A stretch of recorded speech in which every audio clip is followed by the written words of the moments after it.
I think that's better. Okay. My early levels are better, not killing everyone. Yours are also not killing everyone, which is usually a good start for all this. Which is fun! Which is fun! I don't have any bits this time. I'm not funny. We're here to talk about stuff. Do you have any bits? Whatever. Do I have any...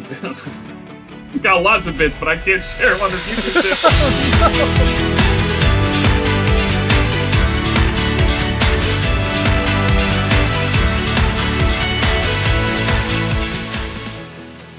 Hello everybody and welcome back to Double Dip Draft Week 1 of the Teal Division. I am your host, Cabral, coach of the Hatching Age Slashers. Joining me today...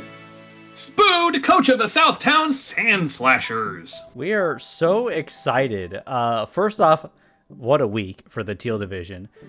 Second off... Yeah, no kidding. yeah. Second off, this is our first time actually recording together for Season 7. That's true. And Season 7's interesting. Before we jump into these matches and kind of talk about them, I kind of want to talk about the drafts overall and how things are looking, because there's so many drafts that are really well built, but I think a lot of them have two specific Pokemon that are the scariest thing you could think of. And I think every draft kind of has that. That's kind of the nature of the power creep in this generation and kind of the way we distributed Pokemon. It's everybody has an S tier, and every S tier that remained good enough to be an S tier in this meta is ridiculous, right? You know, we're talking about, things like Iron Valiant, and stuff like that. Ridiculously strong. Valiant's not in Teal, but, same kind of principle applies. I think when you look at the top end of Teal and look at people's number one picks, sometimes you're going to be scratching your chin wondering, what is that doing here, huh? That should be banned. Yeah, definitely some things I've wondered. I'm like, are these allowed? Is this okay to actually run this Pokemon and this moveset? But yeah, and I don't think that stops with this first match, because with the Kracked Kricketunes versus the Miami Milotics, we have Ursaluna Blood Moon I see over there. How is that allowed? Ursaluna Blood Moon, if I'm being honest, if I'm going to ditch, we did originally have it banned. I think that the council I think it was 3-2. We had a little debate about it. We ultimately decided, okay, it's pretty strong, but, whatever. But then when we were at a point where we thought maybe we actually would wind up with 32 players, we decided, okay, well, we need to have at least 33 S tiers. Mm-hmm. So some things moved up and some things got unbanned, and Blood Moon was one of the things that got unbanned. Why don't you stream it to me so I can see his beautiful bear? I thought I was we moved. Yeah, that's right. We moved calls. I remember now. There you go. Now you should be able to see. My eyes are open wide. There's the Blood Moon. But yeah, let's go over these teams. I'll cover Not Pimp, and you can cover our new player, ASCII. ASCII. Give me the team names if you're so smart. Of course. I've got over here Not Pimp of the Kracked Kricketunes, a seasoned veteran of one season, and absolutely stomped everyone in that season, except me, actually. I think I was the only one that beat him. You and Claire are the same. I was listening to the Scarlet Division breakdown, and Claire was like, "Bananas beat everybody except me in Division." So you always gotta get your one. I beat him though. That's because I lost this week. Spoilers. Go check out the Violet draft analysis, which will be you and someone else, I imagine, Spood. Yeah, you can skip the Scarlet one. You don't need to watch that. Oh, what? Oh, okay. I mean, if you're sure. Okay, well, either way, that's not true. He's really, really quite good. He, yeah, like you said, he went effectively, not undefeated literally, but besides you, he won everything else in his division, and then won all of the way through playoffs up to grand finals, and then won that. Yeah. So, really, really good immediate showing. We've got ASCII on the other side. That is the Philadelphia Phantumps, right? I'm getting used to the new names, so you'll have to forgive me. I'm gonna double check that is definitely ASCII. Yay! Oh my god, I did it! Okay, ASCII of the Philadelphia Phantumps on the other side. Mm-hmm. Looking at team preview, ASCII bringing the classic Sun combo. You've got Torkoal plus Hisuian Lilligant. You've got Darkspun on the side as kind of maybe a defensive. I switch in. I disincentivize like some fire type moves. Yeah. Scizor is obviously like a nice slow bulky pivot. It's neutral or resistant to both of Ursaluna's stabs, which is kind of hard to beat. Yeah, so but if it's Sun Team, it also doesn't like fire if not Pimp has any fire. That's true, and I mean, obviously, Pimp has the Slitherwing, which benefits from Sun as well. Talonflame, to an extent, benefits from Sun. Ceruledge, to an extent, benefits from Sun. So I think it only makes sense that he would stack the deck in his favor, because I think Askey is going to, generally speaking, want to bring Sun Sweepers and things like that. Yeah. I think Askey's S tier is Hearthflame, right? I believe that is the case, yes. So interesting to see that it did not show up. I guess it kind of makes sense. Like, there's plenty of stuff, especially into like Dragonite, which just completely like multi-scale plus resistant to both stabs, quad resistant even to grass. I can see why maybe you wouldn't want to deal with that. And also, Slitherwing has a strong first impression. Gale Wings gives you priority Brave Bird. So actually, yeah, the more I think about it, the more I think Askey's probably right to just leave Hearthflame on the bench. Yeah, kind of makes sense. We do see Articuno Galar as well as a Alolan Dugtrio show up too. Yeah, those are our Terra options on Askey's side, as well as Doxbun. Not Pimp's Terra options are Uxie and Talonflame, I think, are the only two. Yep. I think that's the only two, because Ceruledge is an A tier. Ceruledge is B tier. Oh, it's B tier? Okay. Yeah. Dragonite's quite good. Yeah, I mean, I don't know, looking at this from Team Preview, like, Ceruledge is really good. As long as Doxbun is dead, like, Bitterblade is really, really free into this team. Was it we? Did I do? I think I did do the Teal. Yeah, okay. Pretty sure I did do the Teal analysis. You did. We acknowledged that there was a problem, or a potential problem in Askey's team with like a weakness to Sun. So if he brings Sun, then he's got a weakness to Fire that he's exacerbating by having Sun. Yeah. But he's got some tricks up his sleeve to make it not so bad. For sure. But I think we'll just have to see how this plays. Again, Askey being a brand new player to draft, and we don't know any history at all. Yeah, I mean, Askey, if I remember correctly, I may be wrong. I don't know if he was in Clodsire Cup or not. That was a separate draft league that like Mass and his friends were doing. And it's hard for me to keep track of who was. Actually, I don't think Askey did play in that. I think, if I remember correctly, and again, forgive me if I'm wrong, feel free to flag me down and correct me in the comments, Askey. If I am incorrect, but I believe Askey has like experience as a VGC player. Okay. Like that's where his context comes from. He's not really a singles or a draft league player. Gotcha. And Kricketunes, obviously, like you said, he came in and he won the Gen 4 Extra Cheesy offseason. So this is actually a very interesting match to kind of gauge how good you expect Askey to be, because he's kind of a wild card. He could be really good, realistically, or he could, maybe need a little bit of time to adjust to a new meta. Yeah, for sure. And with that being said, I think we should jump right into it, because we got a few other matches to watch, and we don't need to keep people here all day, do we? Certainly not. Hopefully those matches don't take too long. Hopefully. Starting off, and we do see some Terra types. I'm actually going to pause the match just real quick, because they kind of go by, like, really quickly, especially when you start playing and you're, like, thinking or ready your strategies. And I think the Terra types, because we do have Terra type preview, just fly by and we can miss them easily. Although I can't hover over and see which Pokemon are which at this point. I can just see a couple different variants. From memory, I can tell you that Uxie is dark, which means that Talonflame has to be flying. Yep. And then Askey, I know water is Dugtrio, and then fighting is probably Doxbun for body press stab, and then psychic would probably have to be Galarian Articuno.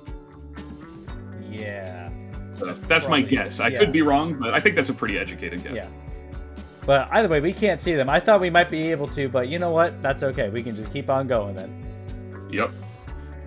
And immediately, I mean, you get a pretty strong U-turn out of, what's his name? Funny man, Slitherwing. Torkoal, actually, the Iron Defense Body Press does quite a lot of damage. It really does. Does put that thing in range with some other stuff. Yeah. Not Pimp very smartly Blood Moons. It's a good mid ground into any switch in, and also it would kill Torkoal anyway. Yeah. Hyper Voice coming out too. Doesn't do much to Scizor, doesn't want to stay in. Ceruledge comes out. Takes a huge knockoff. Askey just lines it up and smacks him with the knockoff. Really quite good. Clicking Bullet Punch Goes just for the to be Bullet safe. Punch. Yep, Not Pimp switches out smartly to preserve his fighting immunity. Another solid knockoff. Yep. Gets rid of the Rocky Helmet, but now he's kind of in range of a lot of stuff, and if he can't get off a Roost, the Scizor is kind of in a bad spot. Yeah.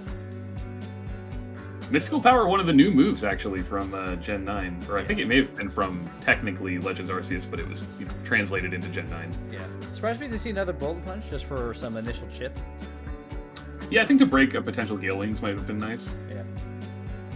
But look at this. I love this from both sides. So, Nodpimp has Overheat mixed, and then Terrablast goes. Yep. Wild Charge is actually really cool. Crazy. Yep. Tangled Hair slowing and down. You may have noticed, actually, given that was faster than the Doug Trio, that this is a Choice Scarfed Slitherwing. Yeah. Torkoal did come in, Rocks went up, so it still was alive, but just barely. And now Dogspun is in. Takes the Wild Charge quite well, and misses a Play Rough. And that Play Rough would have done a good, 60 to 70% off the calc. So he goes for another one. And that Play Rough would have actually just killed Ceruledge. He killed Ceruledge, which is a real problem. That back-to-back miss, both of those misses sucked a lot. Yeah, Roar wasn't necessary. Probably should have tried and killed again at that point. Yeah, it's like maybe he was expecting that something else would come in to try and tank the Play Rough, but yeah. I'm a little surprised earlier at the fight we didn't see Lilligant come in front of Wild Charge Slithering. Yeah, I don't know if he realized it was Scarf. If he did, he definitely should have brought in Lilligant, which I believe is banded. Ceruledge has been, was a real problem. You saw that it just came in and soaked up that close combat, forced a switch from the Choice Lilligant. Yep. And wouldn't have been a problem if it were dead from the Play Rough. And, you wouldn't have had to sack Dockspun. And there's just, so much, I think ASCII really did have the advantage at that point. I think that banded Lilligant was, a really consistent win con. And unfortunately, Dockspun just totally beefing it and missing 2 Play Roughs in a row. Yeah. Just gave Nodpimp those 2 turns to reposition and then take the game back. Yeah, just really unfortunate, and I feel like RNG is kind of the big thing this week, and you'll kind of see that pattern in the other divisions, and I think a little later than this too, actually, in the Teal division, because again, like you said, Dockspun could have went really well, and I think switching Lilligant would have also been really good, but that's every match. There's a lot of what ifs and little things you could have just done that would have made a difference. Oh yeah, and I mean you know what they say about hindsight, right? Hindsight's 20/20. Mm-hmm. Maybe in the heat of the moment you think, okay, well maybe that thing isn't, you're not thinking about Choice Scarf, right, or Speed Tears or anything like that. Yeah. Maybe it's confusing because you've got the tangling hair and I don't know. I can see why it would trip you up if you didn't realize that in the moment, or maybe there's a better objective play. But if you haven't played in a match, you don't understand. It's stressful. It's hard. You're keeping track of a million different things. Especially, you're like me, it's notepads and calcs and all sorts of stuff. Especially coming into the first week overall, a lot of people either have rest to shake off, or they're new and nervous and have never done this before. They're like, "Oh, what if I die?" I'm like, "You're not gonna die." So, but well played by both players, honestly. Yeah, I thought that was a great showing out of ASCII, really. And I mean, obviously, I don't want to disrespect Nodpimp, the man. Obviously, he took the win on this one, and I think his team building was really good. But yeah, I think I was surprised at how well ASCII kept up, and I would have loved to have seen what this match looked like, because I don't think it was a wrap or a guaranteed win for ASCII if he had made those Play Roughs land. No, I don't think so either. But I still think it was really it was a good showing out of ASCII, and I'm looking forward to seeing how it looks. Maybe next week when there's not so many misses. Yeah, we'll definitely have to see how that is. But that's next week. But this week we had another match, Cody. Do you know who it was? Well, it was between Snake of the Miami Milotics, for real this time, and Nihilus of the Dallas Duckletts. Snake definitely did play in Clodsire Cup. I remember that. And he did, I think he went 3 and 4. I think he did fairly all right. Yeah. Nihilus, obviously a double dip staple at this point. This is, he's several seasons now into his tenure. His last couple of seasons, he's made it to playoffs very consistently. Obviously, he also made it to grand finals in the offseason. So just like Cracked Kricketunes, this is somebody who's really hot right now. The stocks are really up for Nihilus. And Snake, not coming from a background of zero experience or anything, they're both fresh off of a draft league, Yeah. Snake a little more fresh, because Clodsire Cup ended, like, I don't know, a couple weeks before we started playing, whereas obviously the off-season was more like 5 or 6 months ago. Yeah.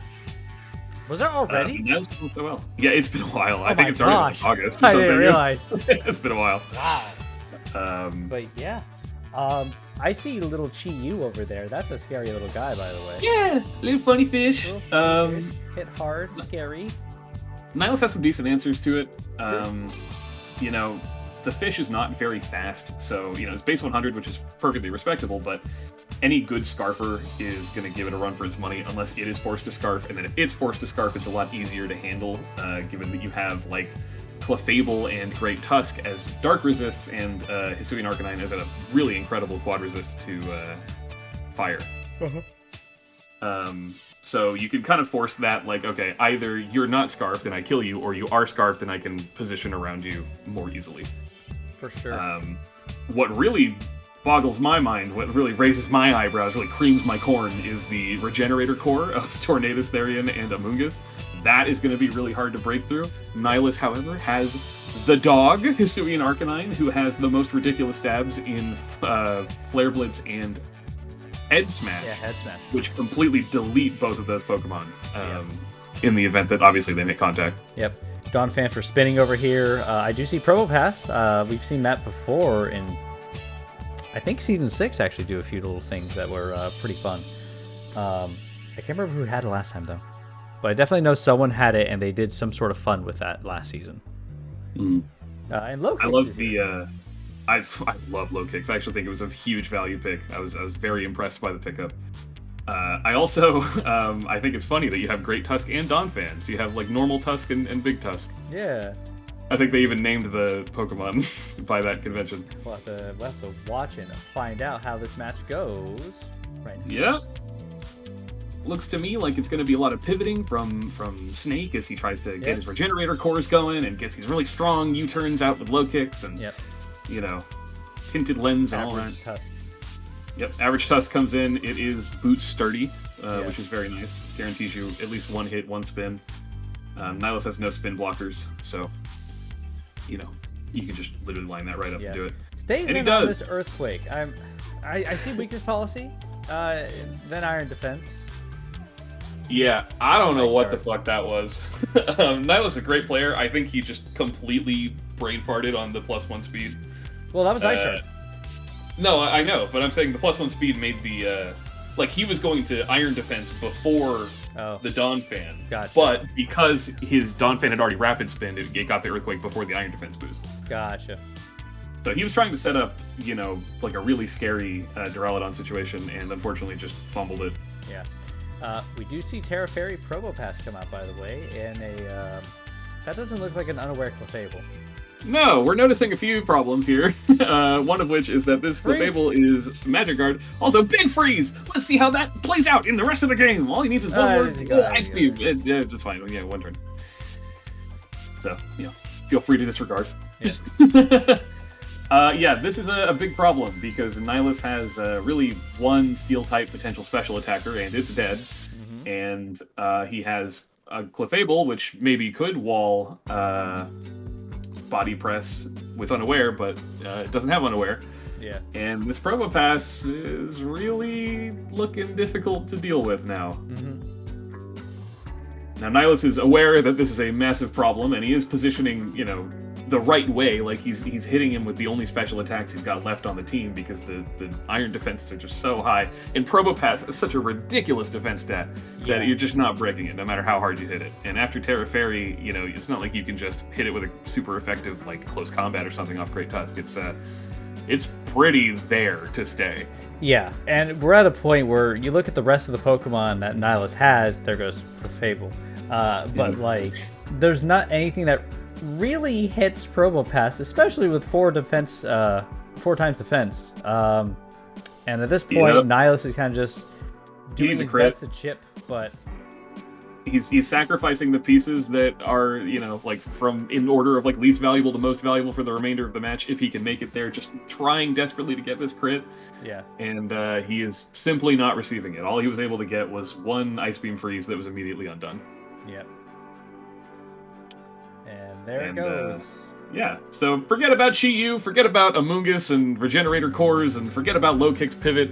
All you really need is one Promo Pass, and really you too can get a 6-0. And that is a 6-0, actually, and we're going to see a little pattern here, Cody. I don't want to give spoilers, but... Yeah, no spoilers, but if you know, you know. Yeah, there's not much else to say about that. I mean, Nihilus held it together insofar as he did the stuff that you need to try to do to get out of that situation, but just from team building and after losing Duraludon the way he did, it became basically impossible, and that's how it ended. Yeah, there were not a lot of ways for Nihilus to deal with Fairy type in general, but especially Probopass with its defenses, like not enough hard hitters of, just super effective moves to Fairy. Yeah. So very startling. I mean, incredibly surprising first performance out of Snake. Taking Nihilus is actually a really big value win, especially in this division where, this is, again, the division with 2 buys. So the top 2 players both get to skip the first round of playoffs. Yep. And if you're Snake and you start off on a 6-0, maybe you're salivating a little bit. Like, okay, if it comes down to like a tiebreaker situation with Nihilus, now he has that head-to-head win. He's got plenty of differential to burn. He's off to a very strong start in his division. So how far ahead does a 6-0 get you, Cabral? Well, we'll find out in this next match immediately, because we have Kenneth of the Washed Up Wishiwashis and Fireball of the Northern Ninetales. 2 teams that have been rebranded. Fireball, of course, having been the Minnesota Magikarps, and Kenneth being the ne'er-do-well Nido Kings. Hey, look at you. All right, good job. I blanked because there's so many Minnesota teams from beforehand. It's funny. Well, we lost half of the Minnesota and Minneapolis teams. We did. It's actually crazy that we lost. We have one of each. But in preview, by the way, just quickly going over the players. Fireball, a stunning player. He's been here since almost the beginning of like season 2. Season 2, that's right. Season 2, yeah. And has had good showings. Has had seasons where the showings aren't as great, but a very just solid player all around, I would say. He's got his ups and downs. He's a very high variance player. He has wins on IDM and Scoots, and he has losses to. He has a loss to Woody as of last season, so he's reached the highest of highs and the lowest of lows. Yeah. And that means you are never comfortable fighting Firebolt, no matter who you are, because you always have to try as though you can win, and you always know that it's very likely you will lose. Yeah. And compared to Kenneth, who has been a total titan ever since he started playing in like season 4, I think. Yeah. Or actually, no, he bombed season 4. He didn't do that good, but ever since season 5, he's been. Yes. Has been playoffs ever since season 5 too, right? Playoffs contender every season. Yeah, I mean, because his first season he did not get into playoffs, and then everything since he has, if you don't count the off season where he went in astonishing 0-5. Also losing to Woody. So both of these players are in the I just lost to Woody club. That's crazy. Actually, I don't know. He did not play Woody and lose to Woody, but he was outranked by Woody. Like, Woody got a win in that division. Oh, they didn't have to play each other, but Woody outranked him. So these are both people with specifically an axe to grind on Woody. And they're fighting each other to, get out some of that rage. Sorry, she was like rolling something by my feet, my dog. It was just weird. Excuse me. What type is she? Anyways, so what type of dog? What type? She is normal type. Oh, okay. That's a pretty good type. Yeah, she's okay. She's trying to get my attention really bad right now, actually. Anyways, so looking at preview, Fireball bringing Ice Core. I feel like he's drafted low in the Ninetales for the past couple of seasons, actually. It's his favorite Pokemon, Yeah, it is actually the logo of the Northern Ninetales team as well. Yep. Along with that, I actually don't see anyone to take advantage of Snowscape. Yeah, I mean, it's fine. Everything here can take advantage of Veil, which is sort of what makes it so splashable. Like, you can run Veil teams that don't need Snow abusers necessarily, because Veil is just so strong. Yeah. And especially now with Ninetales being the recipient of that defense buff in Snow, which it's automatically setting up for itself, and it's so fast that it can get up a screen. It's like quadrupling its defense stat effectively? Yeah, effectively, It can just take hits a lot more than it used to, and that's really good for it. It's weird. Yeah, it's weird to see it live random things. Like, I think there's even something in this game where I see it live it, and I'm just like, huh? What the hell? I know what it is, actually. I'll point it out when we get there. But Goodra also takes advantage of screens really well. Goodra doesn't even need them, to be honest. It doesn't. splashably, like it doesn't take any damage from anything ever. Yeah. So Serena is a pretty good spinner. Excadrill is an even better spinner. Looking at the game plan here, notably absent from Firebolt's draft is his S tier, which is Jirachi. I think he was really scared of getting maybe trapped by like a Magnet Pull Magnezone that is able to Terra, or maybe he was scared of just getting Eruptioned by like a Scarf Typhlosion. Whatever the case may be, he opted not to bring Jirachi. Yeah, and I think that might be a slight issue. I'm looking at this team, Cody, and I see like one Pokemon that can kind of deal with Vesindipity up there, which is Fairy Poison. And that's Excadrill. Yeah, yep, that's like the only thing that can handle that. And the rest of them actually kind of don't like Vesindipity. Yeah, like Delphox can hit it with psychic moves, but besides that, I mean, like Crawdaunt doesn't really like it, Serena doesn't really like it, Goodra doesn't really like it, so Vesindipity can be quite annoying. Obviously, Kenneth's team has some absolute monster threats on it. Terrapagos is a really cool, interesting S tier. We haven't gotten to see really what it can do yet. Without being able to Terra, it's in kind of a different boat than it is in like the normal OU metagame where it was banned because the terrestrialized form is so ridiculous. Yeah. But, you know, people obviously will still Terra it in Ubers, but in this rule set it can't Terra, so you kind of have to rely on its merits as like the middle stage Terrapagos instead of the big one. On top of that, I do see Komo-o, Hisuian, Typhlosion, thank you, Brain, my goodness. And like you said, Magnezone. Magnezone's such a solid Pokemon. I really, like, the more I've, like, looked into the draft and, like, started learning more, Magnezone's really fun. It does a lot of those cool things, especially because it can Terra this season. Oh, yeah. I mean, it's got a fantastic niche, and, you know, normally when you're using something like Magnezone, you're thinking, all right, I can use this and I can always trap like Skarmory, you know, and Corviknight and Celesteela, right? Like steel flying types, it just is the hardest counter. But now that it can Terra, not only can it trap steel flying types, it can trap really any steel type and then just Terra into something that beats it because, you know, steel is weak to body press and Magnezone gets iron defense body press. It does. You don't see it yet, but I know that this Magnezone is Terra Grass and is therefore quite threatening to something like Excadrill, where Excadrill can't Terra, so unless it's running a Shed Shell, Magnezone comes in, Terra Grasses, and then starts setting up iron defenses, and it gets up to +6, and what's Excadrill gonna do? Cry. Or sure die. Is. Cry or die, that's all it got to do. And we, of course, have a Prankster in Grimmsnarl over there as well. Oh yeah, you know, these are both teams that just do screen stuff, you know? Yeah.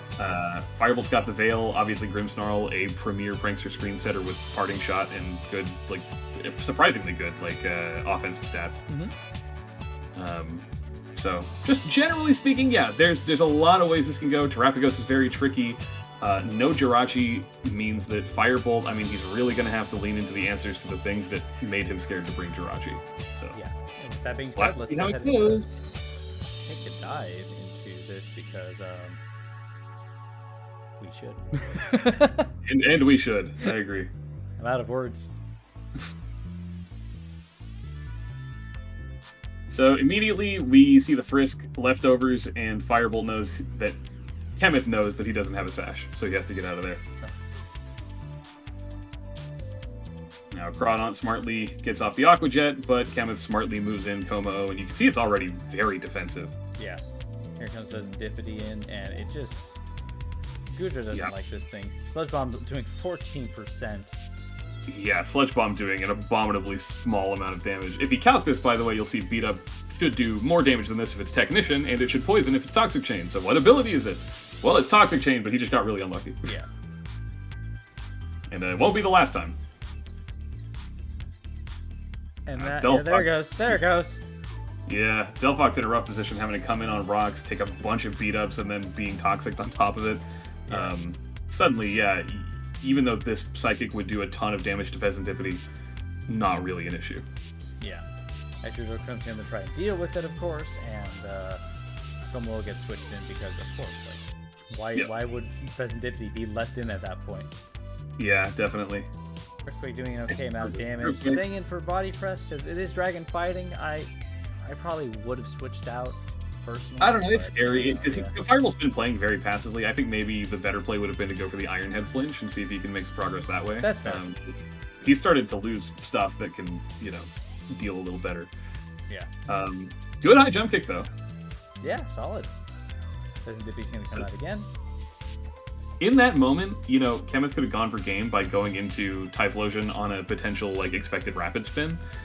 And it would have paid quite dividends when Serena died on its own high jump kick. But I think it was probably the right call to just play it safe and not risk that. Yeah. Would have been funny, though. Would have been funny. And play safe, Kenneth is. He is simply distributing poison, maneuvering around the opponent, getting his screens up, shotting around. Shotting around. Every time Fireball goes for move, it just does no damage. Pheasantipity being such a pain, and every time something comes in, it's taking rocks, it's taking beat up. That's still from 6 full Pokemon. Yeah. And at this point, Serena down. That's absolutely Fireball on a back foot. Those rocks are good. Yeah. Yeah, just parting shot is so free here. Go back to Pheasantipity because we already know that Future can't hit Pheasantipity. Yep. At least with what it has. It has 2 moves, Draco Meteor, Sludge Bomb. I don't know what the rest is. If it's running special moves, it could hit it with a potential Earthquake or something, but just not with the set that it has. Yeah. Because it doesn't get Earth Power or anything, does it? I don't think so. Yeah. And at this point, Fireball's lost way too much. Rocks are doing so much chip damage as it is, and his remaining Pokemon are just too passive. There's no win con for Fireball here unless Kenneth just gives you all of his Pokemon. Even just Terapagos by itself wins. And that Spirit Break, that was what I was talking about. The fact that Ninetales just lived a crit Spirit Break like that is huh? Wait, I thought this thing was supposed to be frail. Yeah, it's not frail anymore. Not physically, anyway. Not But yeah, Kenneth, all he needs to do now is plink a Shadow Ball. Firebolt can potentially kill this thing back with Goodra if he gets a crit or something, so Kenneth decides that he is going to secure that differential. He's already been here for 26 turns. You might as well finish the job. Yep. And this is a mixed Goodra. That's interesting. He's got Power Whip, presumably for Swampert, which didn't come. Yeah. So maybe he could have had Earthquake. I don't know. But finally, he gets the beat-up Toxic on this thing. And from there, it's just protect and switch and protect and switch, and you're done. Yep. Yeah, at this point, Fireball lost a lot of momentum kind of mid-game and wasn't able to keep up with it and just didn't have any answers. Again, back to kind of how the last match was. Didn't have answers for a specific Pokemon that came out. Yeah, Kenneth just very artfully navigating this endgame and really always looking in control. Yeah. Just making the safe switch consistently, and it always paid off. Firebolt was just forced to constantly be moving around on those rocks, losing good positioning, and never at any point did he take the initiative to do something like make a double. So Kenneth just very easily steers himself to a solid 6-0 victory, joining the Miami Milotics. Yeah, for another 6-0 in this division. Yeah. Firebolt and Nihilus feeling the sting down there, but at least they're down there together, right? If there's 2 6-0s in 1 week, the value of the 6-0 is a little diminished, right? It is. If everyone gets a 6-0 week 1, then pretty much you've got 4 people who are on equal footing and 4 people below who are on equal footing. Yeah. This is kind of like that between Firebolt and Nihilus, who are both anticipated to land somewhere in the middle of the division as far as playoffs go, based on seeding. So at least they're tied with each other. For sure. And the other thing, too, is it's week 1. A 6-0 is not the end of the world if you lose a fight like that, especially if it's week 1. Later on, it starts to matter, the differential points, but here, it's a little harder to come back still, yes, but you still have a few weeks or more, obviously, because we're running 8 weeks this season. It's 7 weeks. 7 weeks? Okay. Yep, there's 7 other people in your division. Oh, that's what the 7's for. Oh my Season god, 7. Double dip Season 7 means there's 7 matches. That explains why there were 6 matches last year. Exactly. But anyways, there's still absolutely opportunities and ways to build yourself back up into the top 4 so you can make it into playoffs. This is still just week 1, but we're having quite the showing for a lot of these players, I feel like, overall. Yeah, I mean, Chemith and Snake are partying up over at like 6-0 World. Absolutely. Hi, Dumblespoods Army, Skittles of the Crystal Cresselias. We are not done talking about this division, are we? No, we have one final match to look into. Scoot's a veteran player who's been here since, I believe, Season 1. I might be wrong about that. He was actually, so he joined Season 1 partway through as a replacement for Dogmaster. So he's you know, he inherited a pretty decent record, still finished out that division, went on to playoffs, has the distinction of being the only player to have played in and gone to playoffs in every single season, including Extra Cheesy. That's crazy. IDM has also played in and made it to playoffs in every single season, except he didn't play in Extra Cheesy, so that doesn't really count. So depending on how, you know, Puritan you are about it, either Scoots or Scoots and IDM share the I've made it to playoffs every single time distinction. And Skittles has also played in every single season. He's one of a handful of people. There were only 8 players in the first season. Skittles was one of them. That's so crazy. So we got 2 veterans lined up over here. Skittles on not the same spectrum as Scoots. Skittles has absolutely played in every single season. And hasn't had the best winning streak as the last few seasons, it seems like. He's picked up a few wins here and there. You know, he can hold his own. Oh, yeah. He picked up a win, maybe even 2 wins last season, I think, out of Diamond Division. And I know that Skittles, I mean, he has a win on me from forever ago, too. So it's not like he can't win battles like this. And Scoots has been known to drop to lower tier players before a handful of times, you know. When I say low tier, I mean like relative to Scoots, right? So when we talk about Scoots dropping an uncharacteristic set, you know, he's dropping to people like Firebolt. But not out of the question that Skittles could maybe beat Scoots, hypothetically. So, based on team preview, how likely do you feel like that is? I see a Ting Lu and I see all poison types. Yeah, it's funny. I see a Skarmory and I see all poison types. and I see an Espeon and I see all poison types. Yeah. I do think Skittles last season as well, by the way, also did an entirely mono team, mono water. Which I think would perform a little better than Mono Poison. But Mono Poison is a lot of fun. There's actually a lot of really cool Pokemon in the Poison category. I love Clodsire, fantastic. Gengar, stunning. Weezing's really cool too, actually. Yeah, I think there's a lot of power here. I think Iron Moth is an incredibly strong Pokemon. I think it got a little overlooked by players when they were drafting their S tiers. That thing, I mean, with a booster energy, it's got ridiculous speed, ridiculous special attack, and fire and poison is hard coverage to break. So it is. Skittles has good individual Pokemon here, but Scoots just has so many answers that stuff it. You know, like, yeah, Skittles has one Pokemon that's ground immune, potentially, in Weezing. If he loses that, what is he going to do about Ting Lu, right? He has a potential... Well, no, he doesn't have any potential Pokemon that are immune to Psychic, but, you know, maybe like a Terra type here or there could do it. Yeah, that's true, actually. You know, as long as he's got Iron Moth alive, Skarmory can die. Like, you know, Skittles, if he plays perfectly, has answers. I think the last thing I want to say from Team Preview is the speed tiers in this match are a little goofy. Espeon is base 110 speed, and so are Iron Moth and Gengar. So there is a lot of potential for speed ties to happen, and a lot of incentive for both players to be running timid max speed. Yeah, for sure. We also do have Yanmega over there, which... What's the speed on Yanmega? Isn't it fast too? I can't remember right now. It's like okay. I think it's like base 90 or something, but it gets speed. 90? It gets speed boost, so it gets faster over time. Like That's right. That's what it is. But with that being said, let's jump into this match and see how it plays out. Start off with Ambipom. Sorry, not Apom. Fake out, fantastic. Just flinch. So hard to get chip off of this thing, anyways. Ambipom has always been a bully lead. You know, love to pop you with a fake out and leave quickly. Espeon is in, bouncing back the immediate Will-O-Wisp. Pretty safe play, I think, on Scoots' end. Quite smart. Scoots goes for the Calm Mind. Skittles goes for the Explosion. Only does 46% on account of the burn, which he gave himself. Yeah, I'm wondering if that would have killed. You gotta wonder. Gengar wins that speed tie, or is Scarfed, we're not sure. But, you know, Scoots smartly goes for the Terra Ground. Skittles misses this Power Whip. Unfortunate. Very tragic, in fact. Is that a Scarf victory belt? It is, yes. Okay. So Skittles did think this through. I mean, he had answers. Yeah, there's a He's got an air balloon on this thing, but, it is quad weak to Psyshock, so, and it doesn't have his Terra anymore. Iron Moth loses the speed tie, if it is max speed at all. Yeah. And then now he got Goofy. Quad side dies to another Psyshock, yeah. And that's that's it.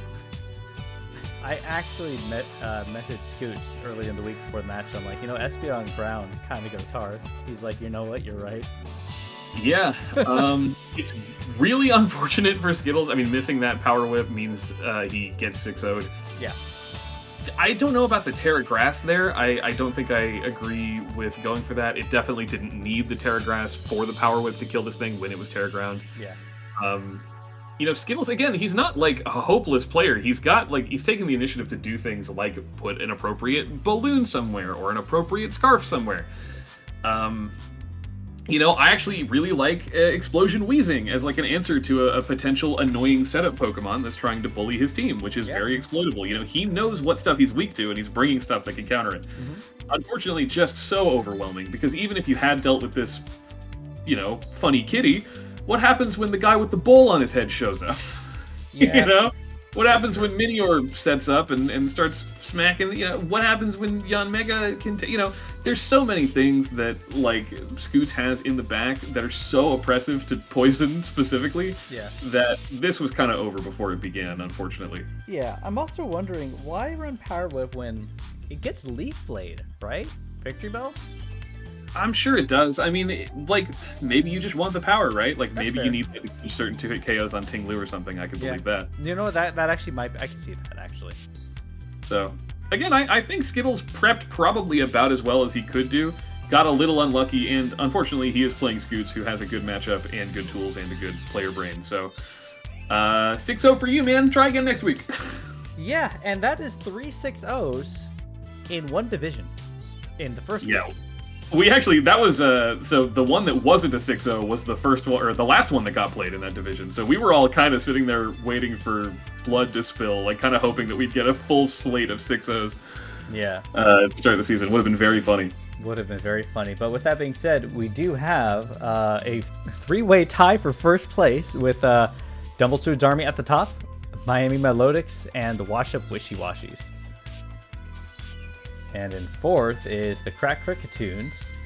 Is it fourth or is it technically second? How does that work when you have 3-way tie for first? Fourth. So when you have 3 people, when you have people tied for a position, you go down to the lowest position that it would have tied, right? So if 2 people tie for 5th, then the next one would be 7th. That's how they do it in brackets. Yeah. And fourth is Kricketunes at a 1-2. 5th is Philadelphia Phantumps, 0-1 -2, and then you have a 3-way tie for, I guess that would be 6th place between Northern Ninetales, Dallas Duckletts, and the Crystal Cresselias, all at a crushing 0-1 -6 opener to the season. Yeah.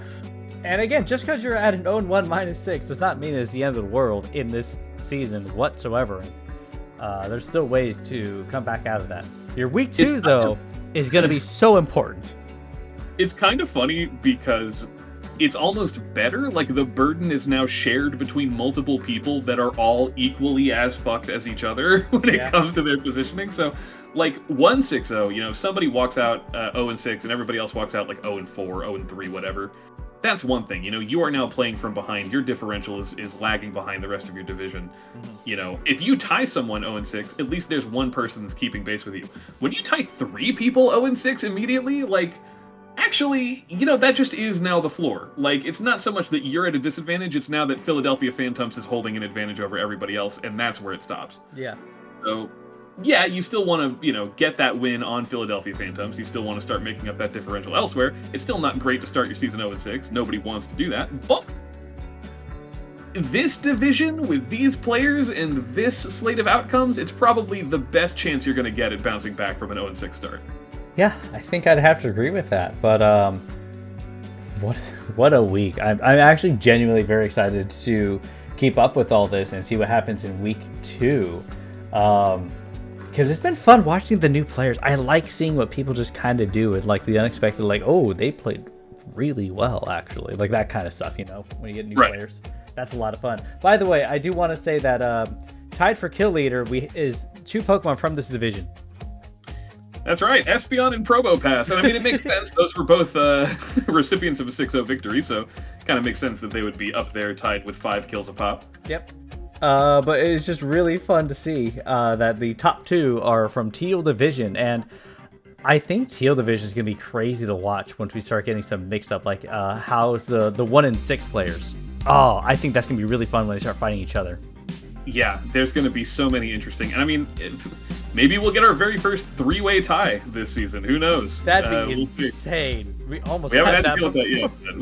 We have almost had that before out of what was it? It was Pearl. Yeah, Pearl Division. I was in that actually too. Someone had to win, someone had to lose, and someone had to tie or something like that. There were. You were not in Pearl. Was I in Pearl? You liar. I don't remember what. Because the Pearl tie was between Firebolt, Aurora, Nick, Mass, and Doodle. Didn't I fight Mass that season though, or no? No, you fought Bananas. Remember, you fought Bananas, right. Claire, Okay. and Skittles, and you know. Sorry, I'm old and over 30 now, so. This guy. This guy. I'm old. Anyways, on that note, thank you so much for joining us for the first week of the Teal Division of Double Dip Draft. Be sure to check out Scarlet and Violet. We're not going to be there. We'll probably actually be there. But don't watch those. This was the fun week. Really don't watch Scarlet. Unless you like to see suffering, in which case, go for it.